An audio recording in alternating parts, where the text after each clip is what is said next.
லஞ்சுக்கு என்ன பண்ணலான்னு யோசிச்சிட்டே இருந்தேன். லாஸ்ட் டைம் டின்னருக்கு ஹோட்டல்ல ரொட்டியும், மஷ்ரூம் மசாலாவும் சாப்பிட்டது ஞாபகம் வந்துச்சு. அந்த மசாலா அவ்ளோ டேஸ்ட்டா இருந்தது. அதுக்கப்புறம் அந்த மாரி வீட்லயும் ட்ரை பண்ணணும்னு நெனச்சிட்டே இருந்தேன். பசிக்கு என்ன சாப்பிட்டா என்ன? அதனால டின்னருக்கு செய்யாம லஞ்சுக்கே சப்பாத்தியும், மஷ்ரூம் மசாலாவும் ரெடி பண்ண ஸ்டார்ட் பண்ணிட்டேன். அந்த ஹோட்டல்ல என்ன ரெசிபி ஃபாலோ பண்ணாங்கலாம் எனக்கு தெரியாது. ஆனா என் ஸ்டைல்ல சிம்பிளாவே நான் செஞ்சுட்டேன்.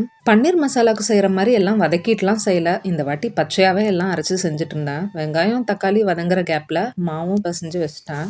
எப்பவும் வீட் ஃப்ளோர் வந்து 4 to 5 கேஜிஸ் தான் பல்கா ஸ்டோர் பண்ணி வைப்பேன். கொஞ்ச நாளுக்கு அப்புறம் வண்டு, பூச்சி இந்த மாரிலாம் வர சான்ஸ் இருக்கு. அதனால இப்பல்லாம் மாவ ஜலிச்சுட்டு அதுக்கப்புறம் தான் சப்பாத்தி மாவு பிசையவே ஸ்டார்ட் பண்ணுவேன். ஹோட்டல்ல குடுக்குற மாரியே குக்கும்பர், ஆனியன் சாலடும் ரெடி பண்ணிட்டு, அப்புறம் ரைத்தாவும் ரெடி பண்ணிட்டேன்.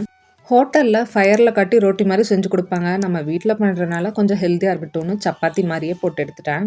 மஷ்ரூம் மசாலாவும் கிரீமியா, சூப்பரா செம்ம டேஸ்ட்ல வந்திருந்தது.